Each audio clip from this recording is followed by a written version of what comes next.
Hi everyone. Sunita Williams అలాగే international space స్టేషన్కు సంబంధించిన కొంత బేసిక్ సమాచారాన్ని ఈ వీడియోలో చూద్దాము. 2025 ఇయర్లో సునీత విలియమ్స్ అలాగే ఇంటర్నేషనల్ స్పేస్ స్టేషన్ చాలా ఎక్కువగా వార్తల్లో నిలిచింది. కాబట్టి రాబోయే 6 మంత్స్లో జరిగే ఏ ఎగ్జామినేషన్లో అయినా సరే వీటికి సంబంధించిన కొన్ని బేసిక్ క్వశ్చన్స్ ఎగ్జామినేషన్లు అడిగే అవకాశం ఉంది. కాబట్టి ఒకసారి వీటి గురించి పూర్తి వివరాల్లోకి వెళ్తే, సునీత విలియమ్స్ అమెరికాలోని ఒహాయో రాష్ట్రంలో 1965 సెప్టెంబర్ 19న జన్మించారు. ఈమె తండ్రి దీపక్ పాండ్యా. ఈమెన భారతీయుడు, గుజరాత్ రాష్ట్రానికి చెందిన వ్యక్తి. అలాగే తల్లి బోనీ జలోకరి, స్లోవేనియా దేశానికి చెందిన మహిళ. అలాగే సునీత విలియమ్స్ మేరీల్యాండ్లోని అనాపోలిస్లో అమెరికా నేషనల్ అకాడమీ నుంచి 1987లో భౌతిక శాస్త్రం అంటే ఫిజిక్స్లో పట్టా పొందిన తర్వాత అమెరికా సైన్యంలో చేరారు. 1993లో ఆమె అమెరికా నేవల్ టెస్ట్ పైలట్ స్కూల్లో ప్రవేశం పొందారు. సైనిక హెలికాప్టర్లు అవలీలగా నడిపి అందరి మెప్పు పొందారు. ఈ నేవల్ అకాడమీలో వర్క్ చేస్తున్నప్పుడే తన తోటి విద్యార్థి అయినటువంటి అలాగే నౌకాదళ అధికారి అయిన మైకేల్ జే విలియమ్స్ను 1989లో వివాహం చేసుకున్నారు. దాదాపుగా 30 ఏళ్ల కెరీర్లో పైలట్గా 30 పైచిలుకు రకాల విమానాలను 3000 అవర్స్ పాటు నడిపిన అపార అనుభవం సునీత సొంతం. అలాగే సునీత విలియమ్స్ నేవీ నుండి రిటైర్ అయిన తర్వాత 1998 జూన్ మంత్లో నాసా వ్యోమగామిగా అంటే ఆస్ట్రోనాట్గా ఎంపికయ్యారు. 2006 ఇయర్లో తొలిసారిగా అంతరిక్ష యాత్ర చేశారు. ఇంటర్నేషనల్ స్పేస్ స్టేషన్లో 6 నెలలకు పైగా గడిపి దాని యొక్క నిర్వహణ, మరమ్మతులు తదితరాలపై అనుభవాన్ని గడించారు. తిరిగి 2012లో రెండవసారి ఇంటర్నేషనల్ స్పేస్ స్టేషన్కు వెళ్ళి 4 నెలలకు పైగా ఉన్నారు. సునీత భర్త అయిన మైకేల్ జే విలియమ్స్ ఒక రిటైర్డ్ ఫెడరల్ మార్షల్. వారికి సంతానం లేదు. పెట్ డాగ్స్ని ఎక్కువగా ఇష్టపడతారు. వాటినే తమ సంతానంగా భావిస్తూ ఉంటారు. అలాగే సునీత విలియమ్స్ హిందూ మతాన్ని ఆరాధిస్తారు. అలాగే సునీత విలియమ్స్ యొక్క తండ్రి భారతీయుడని చెప్పుకున్నాం కదా. ఈయన గుజరాత్ రాష్ట్రంలోని మెహసాన్ జిల్లాలోని జులాసన్ ప్రాంతానికి చెందినవారు. ఈ బిట్ మనకి ఇంపార్టెంట్ అయ్యే అవకాశం ఉంది. అంటే సునీత విలియమ్స్ యొక్క బర్త్ ప్లేస్ ఏది అని చెప్తే కనుక గుజరాత్ రాష్ట్రంలోని మెహసాన్ డిస్టిక్లో జులాసన్ అనే ఒక ప్రాంతం. అలాగే అసలు ఏం జరిగిందో ఒకసారి చూస్తే, అసలు సునీత విలియమ్స్ అలాగే బుచ్ విల్మోర్ అనే మరొక ఆస్ట్రోనాట్ కేవలం 8 డేస్ టూర్ కోసం ఇంటర్నేషనల్ స్పేస్ స్టేషన్కి వెళ్ళి దాదాపుగా 9 నెలల పాటు ఉండిపోవాల్సిన అవసరం ఏమొచ్చిందో ఒకసారి గమనిస్తే, అమెరికాకు చెందిన బోయింగ్ అనే ఒక సంస్థ తన తొలి మానవ సహిత అంతరిక్ష ప్రయోగంలో భాగంగా 2024 జూన్ 5వ తేదీన ప్రయోగించిన స్టార్ లైనర్ స్పేస్ క్రాఫ్ట్లో సునీత విలియమ్స్ అలాగే బుచ్ విల్మోర్ అనే 2 ఆస్ట్రోనాట్స్ ఇంటర్నేషనల్ స్పేస్ స్టేషన్కు చేరుకున్నారు. షెడ్యూల్ ప్రకారం వాళ్ళు 8 రోజుల్లోనే తిరిగి భూమిపైకి రావాల్సి ఉంది. కానీ స్టార్ లైనర్లో తలెత్తిన సాంకేతిక సమస్యల కారణంగా, అలాగే ఎగ్జామినేషన్లో మిమ్మల్ని అడగొచ్చు ఏంటా సాంకేతిక సమస్య అంటే కనుక హీలియం లీకేజ్ అని మీరు గుర్తించాల్సి ఉంటుంది. మీరు ఇక్కడ పక్కన ఫొటోస్లో చూడొచ్చు స్టార్ లైనర్ని. ఈ హీలియం లీకేజ్ కారణంగా వీళ్ళు తిరిగి భూమి మీదకి రావడం అనేది సాధ్యపడలేదు. ఫలితంగా సెప్టెంబర్ 7వ తేదీన స్టార్ లైనర్ ఖాళీగానే భూమికి తిరిగి వచ్చింది. అంటే సునీత విలియమ్స్ అలాగే బుచ్ విల్మోర్ లేకుండానే ఖాళీగా భూమికి తిరిగి వచ్చింది. అలాగే తిరిగి వారిని తీసుకొచ్చేందుకు మధ్యలో చేసిన 1-2 ప్రయత్నాలు కూడా ఫలించలేదు. అలా 9 నెలల పాటు సునీత విలియమ్స్ ISSకు కమాండర్గా వ్యవహరించారు. ఎట్టకేలకు ఆమెను అలాగే బుచ్ విల్మోర్ను వెనక్కు తీసుకురావడానికి నాసాతో కలిసి స్పేస్ ఎక్స్ సంస్థ, ఈ స్పేస్ ఎక్స్ అనేది ఎలాన్ మస్క్ సంబంధించిన ఒక సంస్థ. ఈ నాసా అలాగే స్పేస్ ఎక్స్ కలిసి డ్రాగన్ 9 వ్యోమనౌక ద్వారా తిరిగి తీసుకురావడానికి ప్రయత్నాలు ప్రారంభించారు. దానిలో భాగంగానే డ్రాగన్ 9 వ్యోమనౌక విజయవంతంగా ఇంటర్నేషనల్ స్పేస్ స్టేషన్ను చేరింది. అలాగే డ్రాగన్ 9 వ్యోమనౌకలో ఒక 4 వ్యోమగాములు కూడా ఇంటర్నేషనల్ స్పేస్ స్టేషన్కు చేరుకుని ఈ బుచ్ విల్మోర్ అలాగే సునీత విలియమ్స్ను రిలీవ్ చేస్తారు. దాంట్లో భాగంగా వచ్చిన 4 వ్యోమగాములు సునీత బృందం నుంచి లాంఛనంగా బాధ్యతలు స్వీకరించారు. ఈ కమాండర్ బాధ్యతలు అంటే ఐఎస్ఎస్ యొక్క కమాండర్ బాధ్యతలను రష్యాకు చెందిన అలెక్సీ వొచినిన్కు సునీత అప్పగించారు. రాబోయే 6 నెలల పాటు ఇంటర్నేషనల్ స్పేస్ స్టేషన్ కార్యకలాపాలన్నీ ఈ అలెక్సీ వొచినిన్ యొక్క కనుసన్నల్లోనే జరుగుతాయి. అంటే ఆయనే ఐఎస్ఎస్కు కమాండర్గా వ్యవహరిస్తారు. అలాగే ఈ పాయింట్స్లో చూడండి, మీకు ఎల్లో కలర్లో కొన్ని అండర్లైన్ చేశాను. అవి ఆ టెర్మినాలజీ అనేది మీకు చాలా చాలా ఇంపార్టెంట్.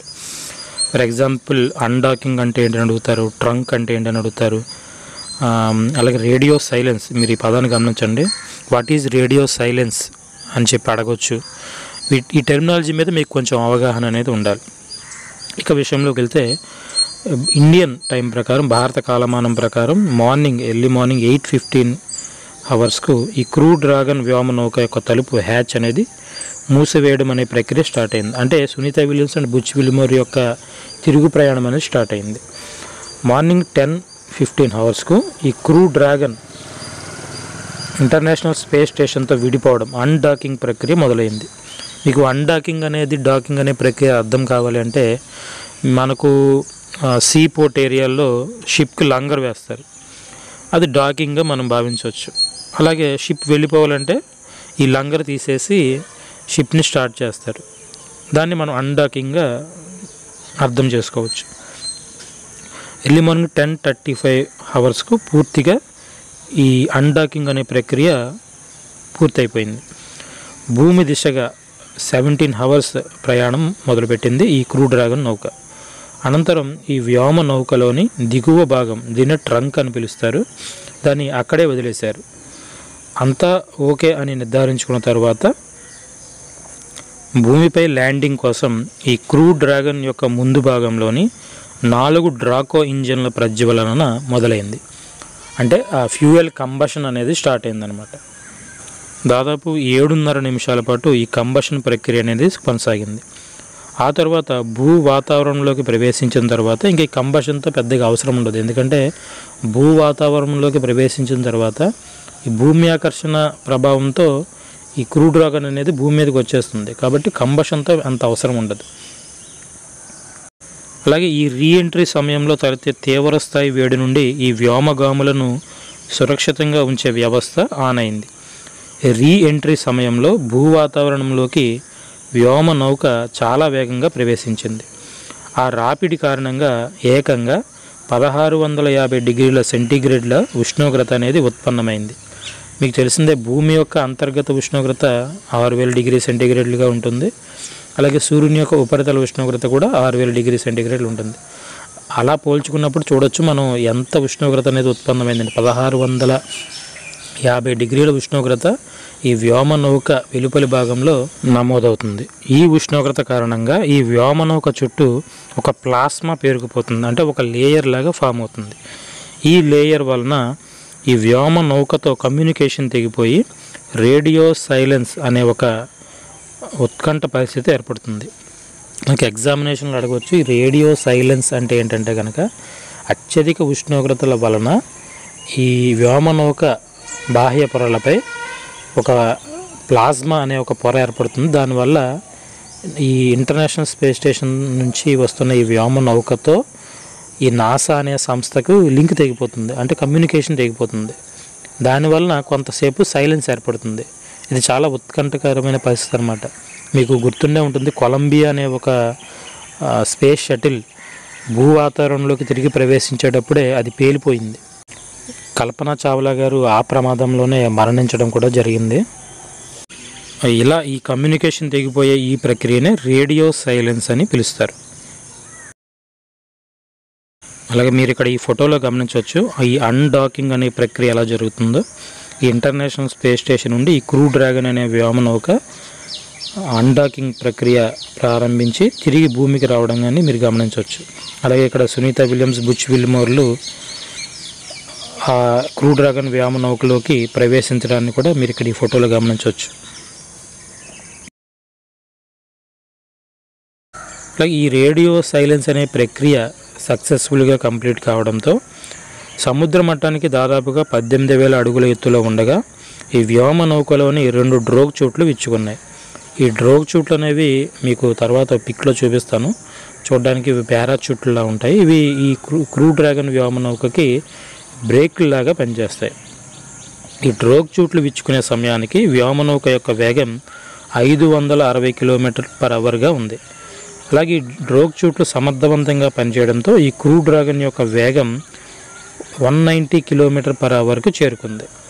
అలాగే సముద్ర మట్టానికి దాదాపుగా 6,500 అడుగుల ఎత్తులో 2 ప్రధాన పారాషూట్లు విచ్చుకున్నాయి. అంటే ఫస్ట్ స్టేజ్లోనేమో డ్రోగ్ షూట్లు విచ్చుకున్నాయి, ఆ తర్వాత స్టేజ్లో పారాషూట్లు అనమాట.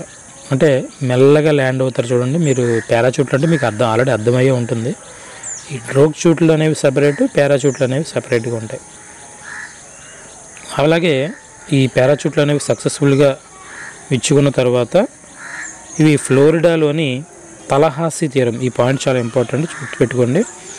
ఫ్లోరిడాలోని తలహాసీ తీరంలో ఈ సముద్ర జలాల్లో ఈ వ్యోమ నౌక నెమ్మదిగా దిగింది. అలా దిగిన తర్వాత 4 వ్యోమగాములను స్పేస్ ఎక్స్ సిబ్బంది ఒక్కొక్కరిని బయటకు తీసుకొచ్చారు. తొలుత కమాండర్ నిక్ హేగ్, ఆ తరువాత వరుసగా Alexander, Sunita Williams, Butch Wilmore ఈ వ్యోమనౌక నుండి బయటకు వచ్చారు. కేవలం 8 రోజుల పర్యటన కోసం జూన్ 5వ తేదీన ఐఎస్ఎస్కు వెళ్ళిన సునీత విల్మోర్ ఏకంగా 286 రోజులు అక్కడే గడపాల్సి వచ్చింది.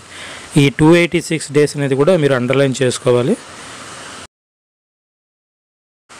ఈ ఫోటోలో మీరు 4 వ్యోమగాముల్ని గమనించవచ్చు. కుడివైపున సునీత విలియమ్స్ని మీరు గమనించవచ్చు.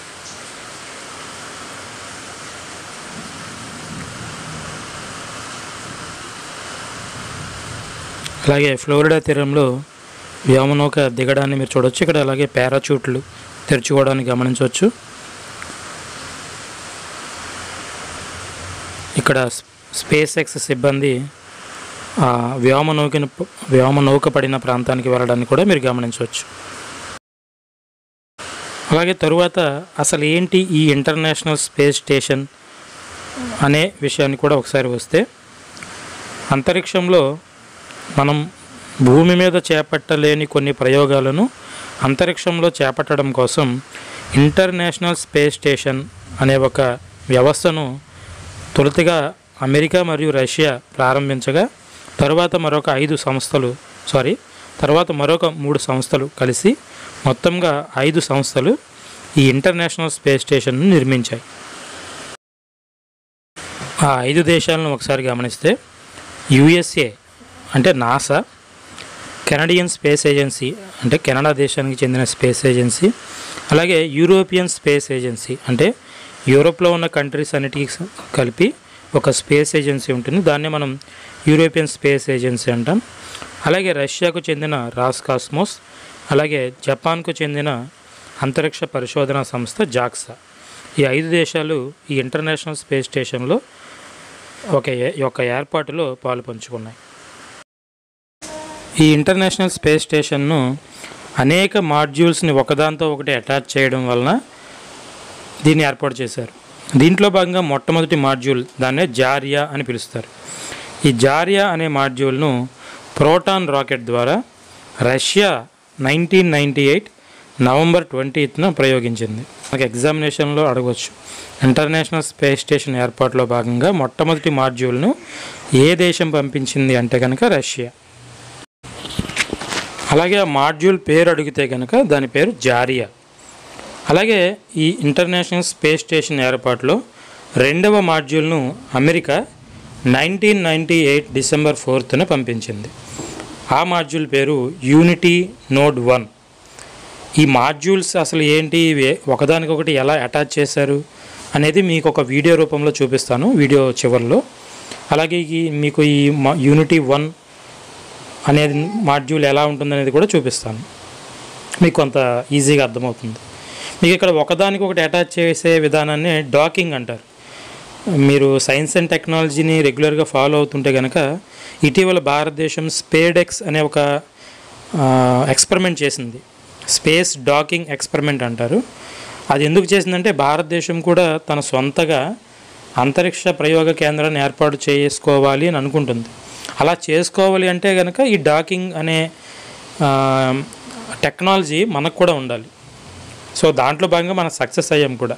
స్పేటెక్స్ ప్రయోగం సక్సెస్ అయింది అంటే ఒకదానితో ఒకటి డాకింగ్ అనేది మనం సక్సెస్ఫుల్గా చేపట్టగలిగాం. మీరు ఈ ఫోటోలో గమనించవచ్చు, ఇక్కడ యూనిటీ అని రాస్తుంది చూసారు. ఇది అమెరికా పంపినటువంటి మాడ్యూల్. ఇది ఇంటర్నేషనల్ స్పేస్ స్టేషన్లో జారియాకు అటాచ్ అయింది అంటే డాక్ అయిందనమాట.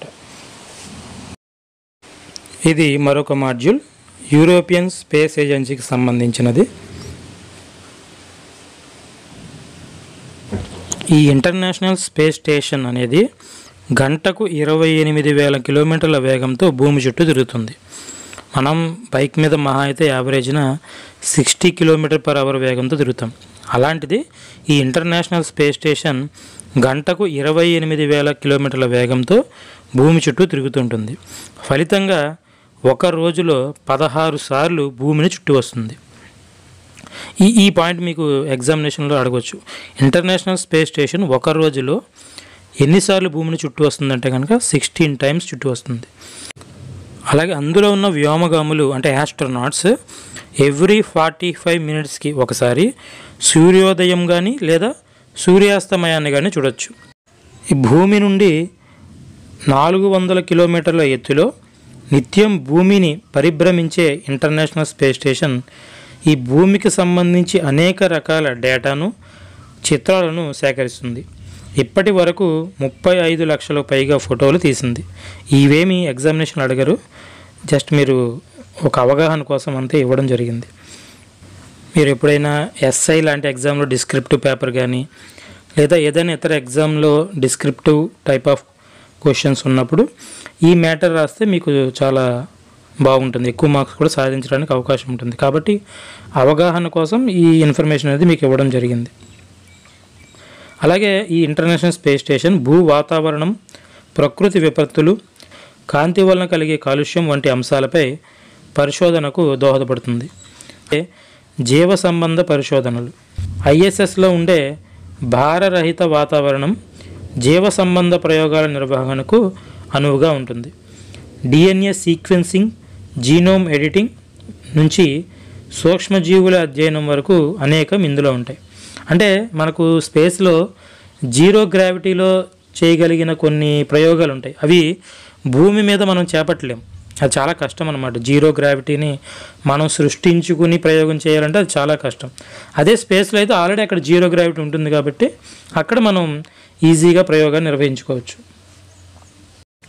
సంక్లిష్టమైన వ్యాధులు రూపాంతరం చెందే తీరు, ఔషధాలపై ప్రయోగాలు, వ్యాధి నిర్ధారణ సాధనాల తయారీ, మానవ శరీరంలో వివిధ వ్యవస్థల తీరుతెన్నులపై పరిశోధనలకు ఐఎస్ఎస్ దోహదపడుతుంది. ఇక్కడ చూడండి, మనం ఇందాక ఇంటర్నేషనల్ స్పేస్ స్టేషన్ అనేక మాడ్యూల్స్ ద్వారా నిర్మితమైందని చెప్పుకున్నాం కదా. మీకు ఇక్కడ రౌండ్ చేశాను చూడండి. యూనిటీ అనే మాడ్యూల్ని, జారియా అనే మాడ్యూల్ని మీరు ఇక్కడ గమనించవచ్చు. ఇలా అనేక దేశాలు దాదాపుగా ప్రస్తుతం యాజ్ ఆన్ 2025 నాటికి దాదాపు 15 దేశాలు తమకు సంబంధించిన మాడ్యూల్స్ని ఇక్కడ పంపించాయి. అనేక దేశాలకు సంబంధించిన మాడ్యూల్స్ అన్నీ కలిపి ఈ ఇంటర్నేషనల్ స్పేస్ స్టేషన్ ఈ విధంగా నిర్మితమైంది. మీరు చూడొచ్చు, ఇక్కడ అనేక ప్యానెల్స్ని గమనించవచ్చు. సోలార్ ప్యానెల్స్ని చూడొచ్చు, ఇక్కడ రెక్కల్లా ఉన్నాయి, మీరు గమనించవచ్చు. సోలార్ ప్యానెల్స్ అంటే ఇంటర్నేషనల్ స్పేస్ స్టేషన్కి కావాల్సిన విద్యుత్ అంతా కూడా ఈ సోలార్ ప్యానెల్స్ ద్వారా వాటికి ఆ స్పేస్ స్టేషన్కి అందుతుంది.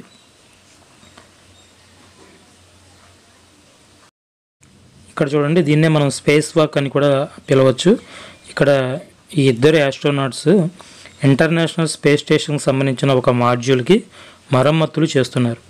మనం సునీత విలియమ్స్కి సంబంధించి మాట్లాడుకున్నప్పుడు కూడా సునీత విలియమ్స్ అక్కడ ఏం చేశారన్నప్పుడు ఇంటర్నేషనల్ స్పేస్ స్టేషన్ కొన్ని మరమ్మతులు చేశారని చదువుకున్నాం. ఈ విధంగా చేస్తారన్నమాట. ఇలా స్పేస్ వాక్ చేస్తూ ఆ ఇంటర్నేషనల్ స్పేస్ స్టేషన్కి సంబంధించిన కొన్ని మరమ్మతులను చేస్తారు. అలాగే మీకు ఇక్కడ ఒక వీడియో ఇచ్చాను చూడండి, ఎలా డాకింగ్ అవుతుందో. జారియాకు యూనిటీ అనేది డాకింగ్ అయింది, తర్వాత అనేక మాడ్యూల్స్ ఒకదానితో ఒకటి డాకింగ్ అయ్యి ఇదంతా కూడా చాలా వేగంగా జరగాల్సిన ఒక ప్రక్రియ. ఈ వీడియోలు చూడడానికి చాలా సింపుల్గా ఉంది, కానీ ఇదంతా కూడా గంటకు 28,000 కిలోమీటర్ల వేగంతో తిరుగుతూ ఉన్నప్పుడే డాకింగ్ జరుగుతుంది. అందుకే డాకింగ్ చేయడం అనేది అంత ఈజీ కాదు. ఇటీవల మన భారతదేశం స్పేడెక్స్ ప్రయోగం ద్వారా ఆ టెక్నాలజీని మనం అందిపుచ్చుకున్నాం. ఎందుకంటే భారతదేశం కూడా తన సొంత ఇంటర్నేషనల్ స్పేస్ స్టేషన్ను నిర్మిద్దామని అనుకుంటుంది. ఎందుకు సొంతంగా నిర్మించాలనుకుంటుందంటే ఆల్రెడీ ఇంటర్నేషనల్ స్పేస్ స్టేషన్ యొక్క లైఫ్ టైం అయిపోతుంది. 2030 నాటికి దాని యొక్క లైఫ్ టైం పూర్తిగా అయిపోతుంది. ఆల్రెడీ రష్యా కూడా ప్రకటించింది, ఇకపై ఇంటర్నేషనల్ స్పేస్ స్టేషన్కు మేము రాము, అలాగే దానికి సంబంధించిన ఎలాంటి మరమ్మతులు చేపట్టము, మేము సొంతంగా నిర్మించుకుంటామని ప్రకటించేసింది.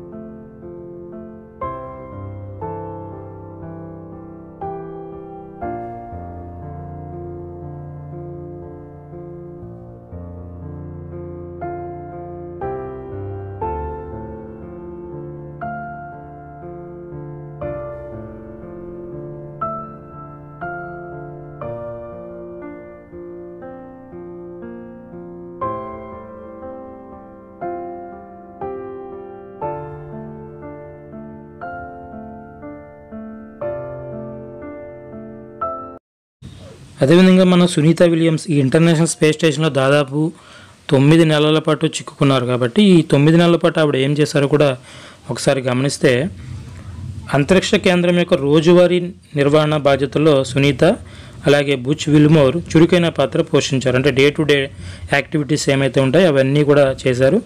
ఈ కేంద్రానికి మరమ్మతులు చేపట్టారు. అలాగే అక్కడ నిర్వహిస్తున్న శాస్త్రీయ ప్రయోగాలకు తమ తోడ్పాటును కూడా అందించారు.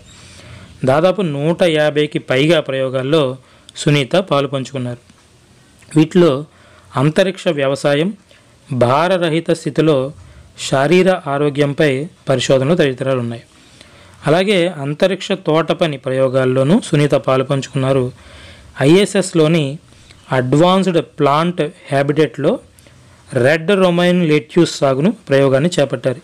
ఈ పాయింట్ చాలా ఇంపార్టెంట్, మీరు అండర్లైన్ చేసుకుని అలాగే నోట్ చేసుకోండి. సునీత చేపట్టిన ఒక అంతరిక్ష తోట పని ప్రయోగాల్లో ఈ లెట్యూస్ సాగు అనేది కూడా ఒకటి. మీరు ఇటీవల జరిగే అన్ని రకాల ఎగ్జామ్స్ని మీరు ఒకసారి గమనించండి, ఎక్కడ కూడా బిట్స్ రూపంలో ఇవ్వడం లేదు. యాస్టీజ్గా న్యూస్ పేపర్లో ఏవైతే ఆ వర్డ్స్ పడుతున్నాయో సేమ్ యాస్టీజ్గా వర్డ్స్ని తీసుకొచ్చి ఎగ్జామినేషన్లో పెడుతున్నాడు. సో కాబట్టి ఇక్కడ మీరు ఈ పాయింట్ని యాస్టీజ్గా మీరు గుర్తుంచుకునే ప్రయత్నం చేయండి. చూడండి, ఇక్కడ తేమలో వచ్చే వైరుధ్యాల వల్ల మొక్కలు వాటి నీటి వ్యవస్థలో సూక్ష్మజీవులపై ఎలాంటి ప్రభావం పడుతుందో పరిశోధించడం ఈ లెట్యూస్ సాగు యొక్క ఉద్దేశం. అలాగే ఇదివరకు స్లైడ్స్లో మనం స్పేస్ వాక్ గురించి చర్చించాం. అలాగే సునీత విలియమ్స్ కూడా ఈ 9 నెలల కాలంలో స్పేస్ వాక్స్ అనేవి చేశారు. ఈ ఏడాది అంటే 2025 జనవరి 16వ తేదీన సునీత అలాగే మరొక వ్యోమగామి నిక్ హేగ్లు ఐఎస్ఎస్ వెలుపల 5.5 గంటల పాటు స్పేస్ వాక్ నిర్వహించారు. ఆ సందర్భంగా పలు కీలక మరమ్మతులు నిర్వహించారు. ఐఎస్ఎస్కు దృక్కోణ పరికరాలను అమర్చారు. అదే నెలలో అంటే జనవరి నెలలో ఆమె బుచ్ విల్మోర్తో కలిసి మరొకసారి 5 గంటల 26 నిమిషాల పాటు స్పేస్ వాక్ నిర్వహించారు. నాసా యొక్క యాంటీనాను వెనక్కి తెచ్చారు. అలాగే అంతరిక్ష కేంద్రంలోని కొన్ని భాగాల నుండి నమూనాలను సేకరించి అక్కడ సూక్ష్మజీవులు ఏమైనా వృద్ధి చెందుతున్నాయా అనేది పరిశీలించారు. నైజర్ ఎక్స్రే టెలిస్కోప్నకు కాంతి ఫిల్టర్లను అమర్చారు. అలాగే అంతరిక్ష కేంద్రం యొక్క డాకింగ్ అడాప్టర్కు ఉన్న రిఫ్లెక్టర్ను మార్చారు, అంటే చేంజ్ చేశారు అన్నట్టు. గతంలో సునీత చేసిన యాత్రలతో కలుపుకొని మొత్తం మీద 9 సార్లు స్పేస్ వాక్ నిర్వహించిన సునీత ఓవరాల్గా టోటల్గా 62 గంటల 6 నిమిషాల పాటు, అంటే ఈ 9 మంత్స్లో కాదు, గతంలో కూడా సునీత విలియమ్స్ అనేక సార్లు ఇంటర్నేషనల్ స్పేస్ స్టేషన్కి వచ్చారు కదా, ఇవన్నీ కూడా కలుపుకుంటే టోటల్గా 62 గంటల 6 నిమిషాల పాటు ఈ స్పేస్ వాక్స్ అనేది చేశారు. తద్వారా సుదీర్ఘ సమయం పాటు స్పేస్ వాక్లో పాల్గొన్న మహిళగా సునీత విలియమ్స్ చరిత్ర సృష్టించారు. ఈ పాయింట్ మీకు చాలా ఇంపార్టెంట్.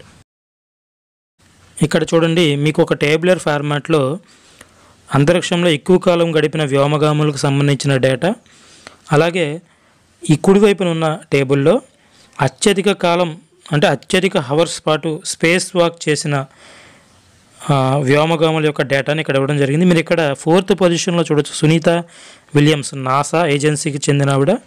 టోటల్గా ఆవిడ 9 సార్లు స్పేస్ వాక్ నిర్వహించారు, 62 గంటల 6 నిమిషాల పాటు. ఇక్కడ చూడండి, టాప్లో ఉన్న వాళ్ళందరూ కూడా జెంట్స్. ఈ 4th పొజిషన్లో మన సునీత విలియమ్స్ గారు ఉండడాన్ని చూడొచ్చు. సో మహిళల విషయంలో చూసుకుంటే టాప్ పొజిషన్లో సునీత విలియమ్స్ ఉంటారు. టోటల్గా 62 hours 6 minutes పాటు స్పేస్ వాక్స్ నిర్వహించారు సునీత విలియమ్స్. సో ఇది సునీత విలియమ్స్ అలాగే ఇంటర్నేషనల్ స్పేస్ స్టేషన్కి సంబంధించిన కొంత మౌలిక సమాచారం. ఇది మీకు రాబోయే ఎగ్జామ్స్లో ఉపయోగపడుతుందని అనుకుంటున్నాను. Thank you very much.